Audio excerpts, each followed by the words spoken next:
Once we recognized that HPV was a causative factor of oropharyngeal carcinomas, then some natural second and third thoughts arise. The first is that the public had to be aware that this was another environmental exposure, and often patients may feel a stigma because they feel that some sort of a behavior on their part, perhaps if you think about it from a stigma, that a promiscuity, for instance, led to the exposure to HPV.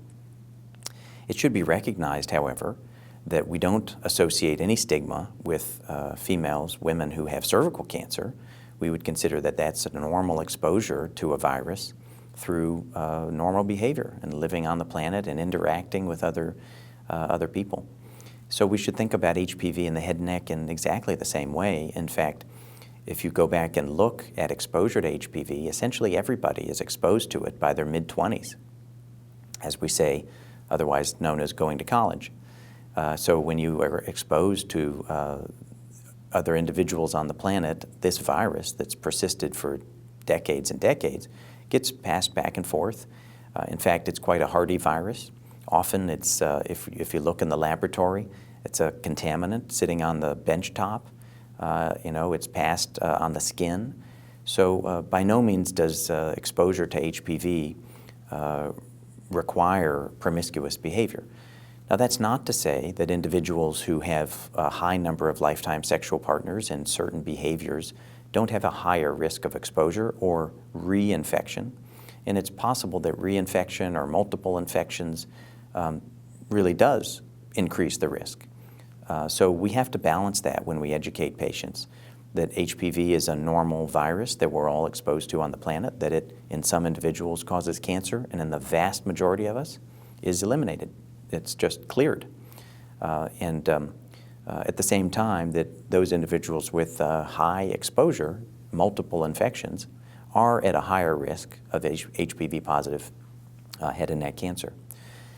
So then, as I mentioned, the second or the third question that comes is, well, does the vaccine that's approved, and there's not one, there's a few vaccines from several companies, does that vaccine portend any value for preventing head and neck cancer driven by HPV, since we know it works for cervical cancer?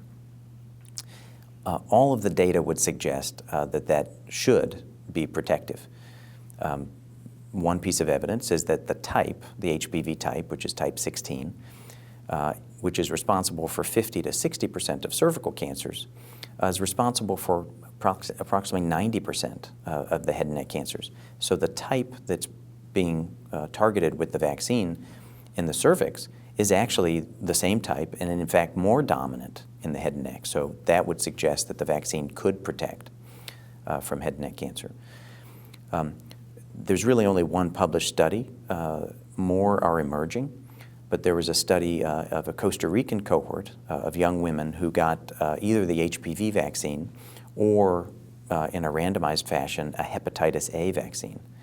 And those women had donated saliva 4 years after vaccination.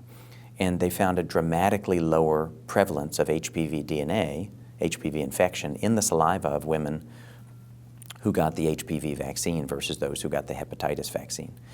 So since we know that multiple reinfections and persistence of HPV in the oral cavity is probably associated with increased risk, and there's a few steps there, but that would suggest that there may be a protective effect down the road for HPV-positive head and neck cancers.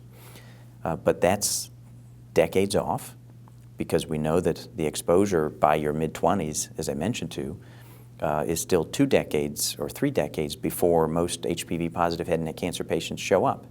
So there's a lag between any benefit of the vaccine, which we're all hopeful for, and the data suggest will be beneficial, and actually transmitting to lower rates of the HPV-positive cancers. And then it shouldn't go unsaid that the lack of vaccine uptake in the U.S., because it's not mandated, is a major public health stumbling block and hurdle to having this cancer vaccine prevent cervical and other anogenital and head and neck cancers. A number of locations around the country have been analyzed, And the uptake in girls is around 30% or 40%. In boys, it's 10 or 20%. So this vaccine is FDA approved in boys and girls. Most of us think that since obviously the girls in general are being exposed through interaction later in life to males, that vaccinating both is the most effective way to prevent HPV from causing this type of cancer. And so we encourage it. And of course, we need higher rates of uptake. So one question with regard to the HPV vaccine is, we've already addressed that it's approved for both boys and girls.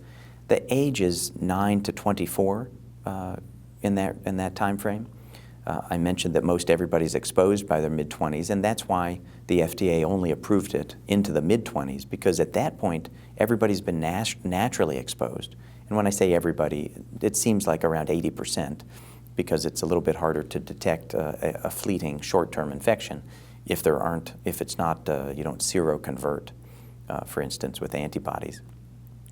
But the problem is when you have a natural infection to HPV, you form antibodies against the coat or the capsid protein, L1. The vaccine itself intends to generate antibodies against L1.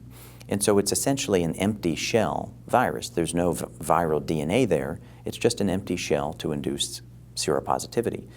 And so we think that that virus, after age 24 or after the first exposure naturally, won't have the vaccine won't have the ability to induce those antibodies because of pre-existing exposure, pre-existing antibodies that clear the vaccine from being able to do its job and cause a stronger seropositive response. So the question we get asked by patients is, can I use this prevention vaccine for therapy? And we think the answer is no. That's not just theoretical or speculative. It's from looking in the cervical field. When they looked at women with cervical intraepithelial neoplasias, those who had been previously exposed had pre-existing baseline seropositivity, derived no benefit from the vaccine. And in the control groups and in the vaccine groups, they had the same rate of cervical pre-malignancies if they were previously exposed and had previous seropositivity. And the naive women who did not have baseline seropositivity did benefit from the vaccine. So we don't think that the prevention vaccine will be useful in patients or individuals either previously exposed and seropositive or those who have an active HPV-induced cancer.